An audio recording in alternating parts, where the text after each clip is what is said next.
I suppose, introduction to what the new programme period is beginning to look like for both the Northwest Europe programme and the Interreg Europe programme. I suppose for my sins, I sit on the monitoring committee for both of these programmes for the current round, and also on the programme preparation committee for both of these. But maybe before I get into what it's looking like for the next round, I might just give you just a brief update on where things are at in the current round.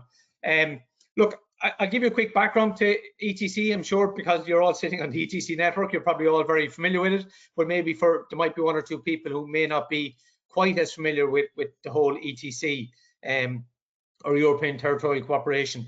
ETC is one of the goals of cohesion policy, and it has evolved quite a lot since it first began in the mid to late 90s, when it was a small community initiative, and then it built up over the period to be one of the two key goals of cohesion policy. It's better known as Interreg, but its formal name is European Territorial Cooperation.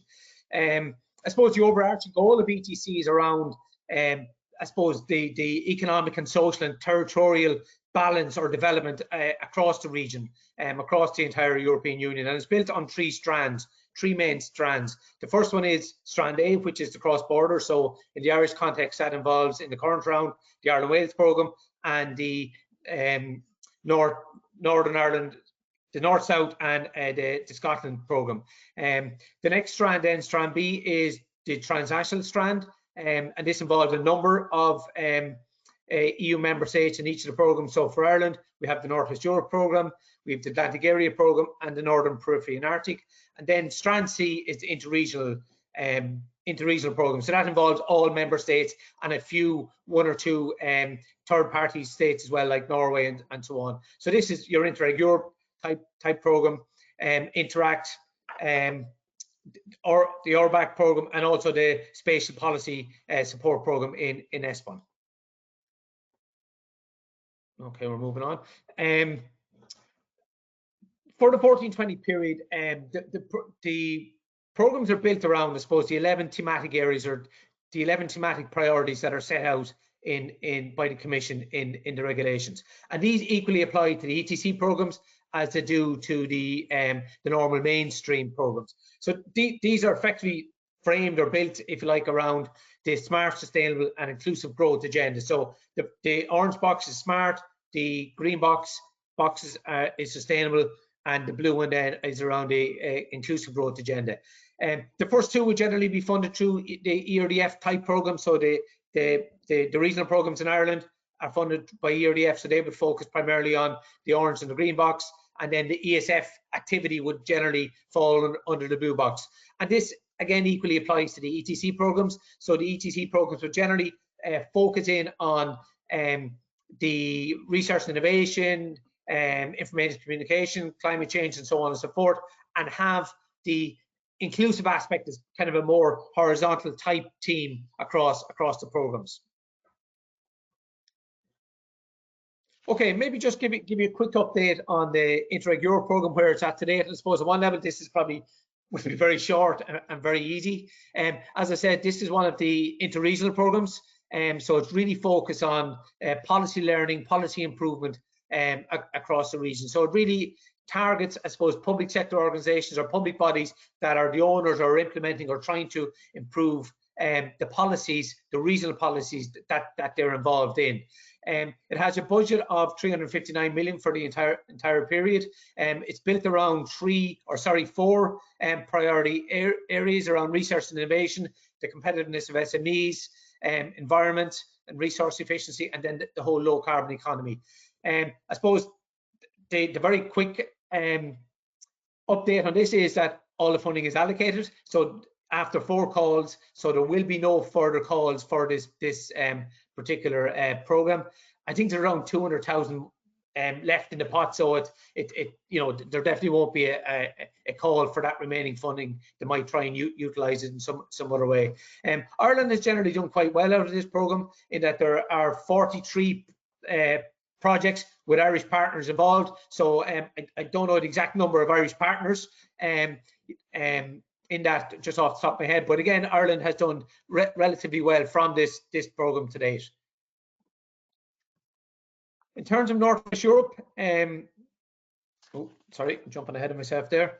The Northwest Europe programme is one of the transnational programmes that Ireland is involved in. The entire country of Ireland is eligible to participate in this programme. It's the largest of the transnational programmes across Europe, and it involves 8 countries.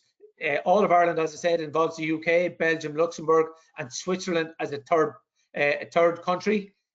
So they don't get any ERDF through the programme, but they have partners that are allowed to participate in it, and the Swiss government then provide the match funding for them.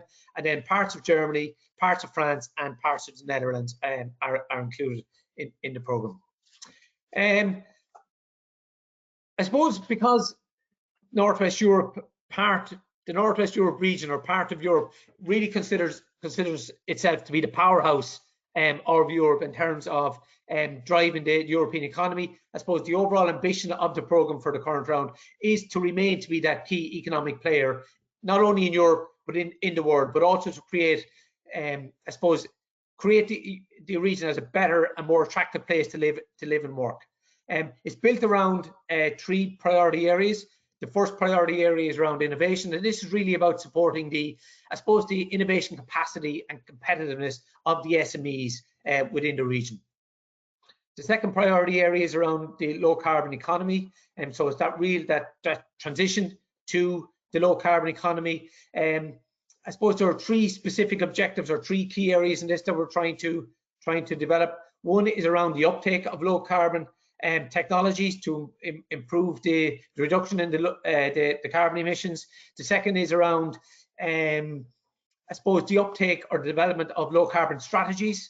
And then the third area is really targeting, I suppose, the high emitters, the high emitting sectors of greenhouse gas emissions, and trying to get them to reduce the gas emissions, the greenhouse gas emissions.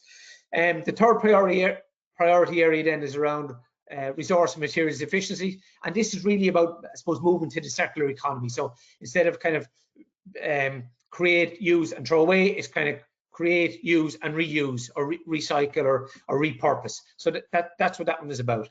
As I said, it's the largest of the transnational programs. So there's a total funding package of 372 million, or just over 372 million of ERDF. So that's in grant aid. It has a co-financing rate of 60%. So you can see it bulks up quite quickly to quite a sizable program. I suppose in terms of where we are with the program, again, after 9 calls and 1 capitalization call to date, effectively all of the funding has been committed. So we have committed 376 million of the funding. The monitoring committee has agreed, however, that they will allow for an overcommitment, so up to about 103 or 104%. So it does mean that there is some additional funding available. To date, 102 projects have been funded through all 9 calls and the capitalization call, and that's over 1,000 partners are included. With that, there are 80 Irish partners and 48 projects with Irish involvement. So again, this is one of the programs where Ireland really does very, very well. It tends to really punch above its weight. And in fact, Ireland generally gets a lot more back out of this program than Ireland contributes to it as a member state in terms of the funding allocation. So it's a really, really good program for Irish partners to be involved in. As I mentioned, there is a small pot of money still available because the monitoring committee has agreed to overcommit to about 103, 104%. So there is a second capitalization call currently live, and I'll speak to that in a couple of moments. I just struck maybe 2 maps just very quickly, just to illustrate, I suppose, the point I was making about how Irish partners tend to do really, really well in this program. And you can see, Ireland is in the, I suppose, the dark colours in terms of the distribution of partners. The southern and eastern region does particularly well, and likewise in the next map, in terms of the distribution of funds, again, Ireland is very much in the dark colours. So we tend to do really, really well from this programme, and really punch very much above our weight. In terms of I suppose the last little pot of money that's remaining, I mentioned there is capitalisation call. The second capitalisation call is currently live. It's live until the 21st of January. This is really targeting already existing projects, and already existing partnerships. So it's not really about developing new projects.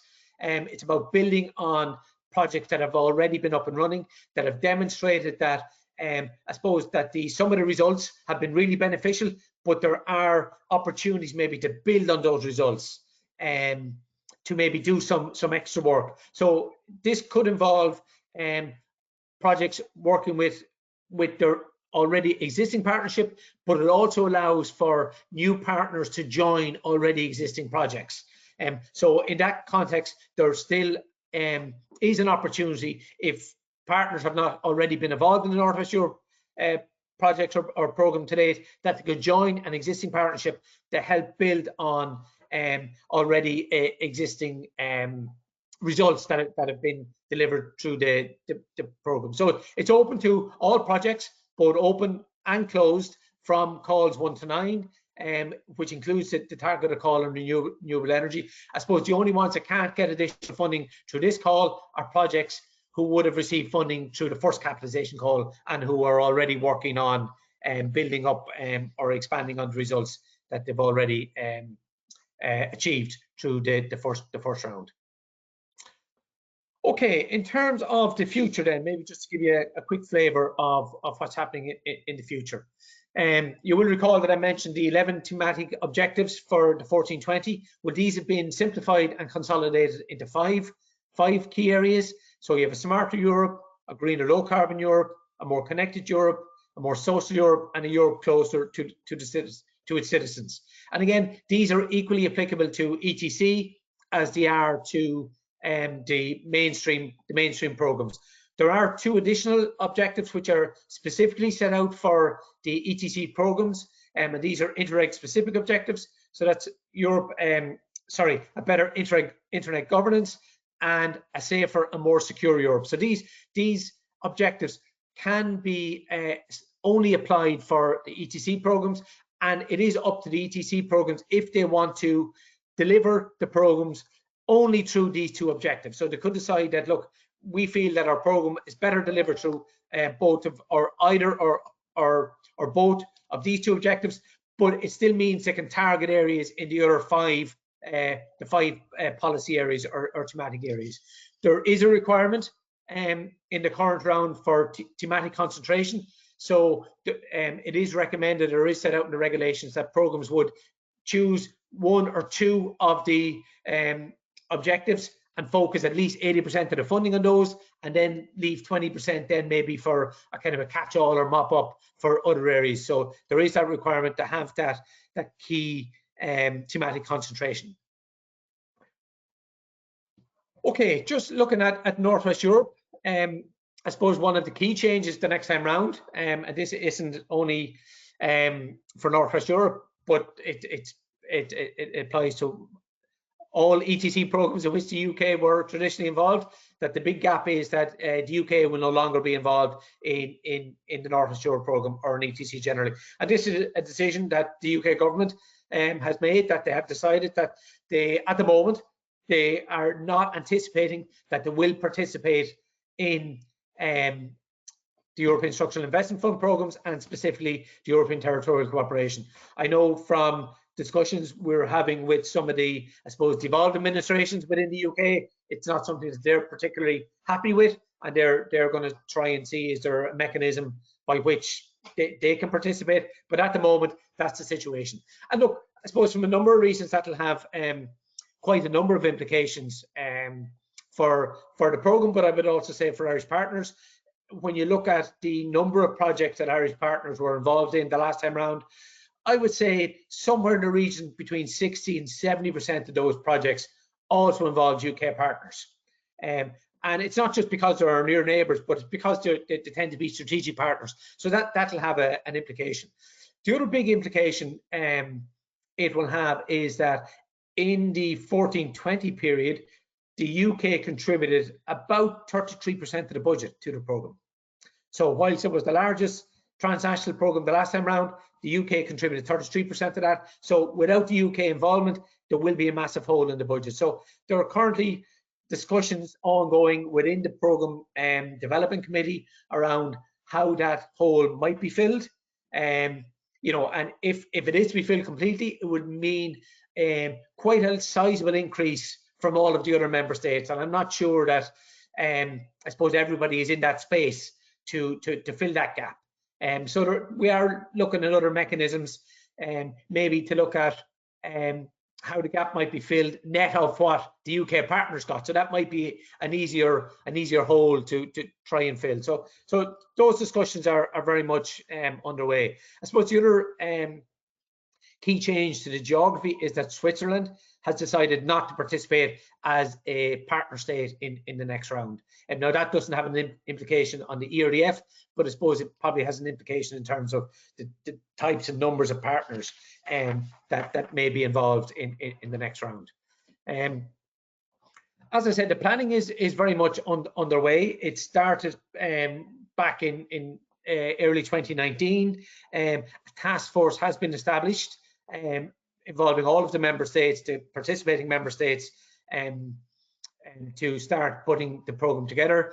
A consultancy firm was recruited to develop a quite detailed territorial analysis. So all of that has been done. There are a number of working groups in place. The one that I currently sit on is around the teams are looking at the thematic focus of the program the next time around, and I'll touch on that in a minute or two in terms of what it's beginning to look like, even though I suppose it's a bit like the negotiations on the multi-financial framework and the regulations. Nothing is agreed until everything is agreed, so we're kind of in that space at the moment where we're trying to tease out what the program might look like. In terms of the time frame, there are quite a number of steps and process we have to go through. So when we kind of get the first shape of what the program is beginning to look like, there'll have to be a public consultation. There'll be consultation within each of the member states, and then it'll have to come back to the monitoring committee for a formal decision, and before it's formally submitted to the commission. So it's likely that a first program will formally be submitted to the commission, I would say sometime around the middle of 21. So therefore it's likely that there won't be any open call for proposals until, I would say, probably late 21 or probably early 22. Sorry, I heard a bell there, so I better maybe speed up, move on a little bit. I suppose in terms of what the program is beginning to look like, and based on the discussions that we've had to date, definitely the policy objective 1, the Smarter Europe and the Greener Europe, are definitely going to be key components of the program. I suppose where the debate is whether the greener, low carbon Europe should be the key focus and everything else should be integrated into that, or we should have individual priority axes focusing on innovation as well as the low carbon Europe. The Connected Europe is probably most likely not going to be included. There are some debates around how the Social Europe might be integrated again, whether there should be an individual policy objective on it, or whether that should be a horizontal theme, and likewise with a Europe closer to the citizens. So I suppose from that, we could probably take it for granted that policy objective 2 is definitely going to be a mainstay. It's going to be there. Innovation is going to be there in some context, but how is really the key question. Okay, very quickly then onto the Interreg Europe program, and again the planning phase is very much underway. I suppose just a couple of things to note on this. I suppose the first thing is that the Interreg Europe program was not included as part of the original proposals put forward by the Commission. So in effect, it was been written out of the agenda, but it was brought back in during the negotiations at Parliament and at Council. Look, it's like what I said a few moments ago, that nothing is agreed until everything is agreed, but it's likely that it will remain. So the program is very much on the way in terms of its planning. You can see the calendar there on the screen in front of you. So again, it's likely it's going to be probably late Q1 into Q2 next year before the program is formally submitted to the Commission. There is a number of consultants in place working with all of the member states or the partner states on developing this. So the territorial analysis has been done. There's a team of consultants in supporting us in terms of drafting the program. The shape of it is going to be quite similar in certain aspects to the last time round, in that there are going to be those two strands in terms of improving policy. So the exchange of good practices, the transnational cooperation aspect in that regard, but then also the policy learning platform. So that piece is still going to be there. Exactly what it looks like is still being negotiated. There's also discussions around what the project shape might look like, whether it's going to be like it is this time around in terms of 2 phases, or whether it's all going to be built into one big, large project. I suppose the interesting thing from this program is that already it has been decided that it is going to be delivered through the Interreg specific objective of better governance. So that's going to be the one single policy objective through which the program is going to be delivered. But there is going to be a very key focus on PO1 in terms of Smarter Europe, and PO2 in terms of the transition to the low carbon economy. So look, that's it. That's where we're at. I suppose in terms of Interreg Europe, the usual partners will still be involved, so it'll really be focused on improving policy. So there will be a key requirement in terms of having public sector organisations involved. It's going to be there's going to be a kind of a loosening to some degree on the requirement to have managing authorities for regional programs involved in every project. So that, or definitely the percentage of the requirement of those is going to be loosened somewhat. The exact level, again, we're still working our way through. So yeah, so look, I'll leave it at that. So that's the update on where things are at with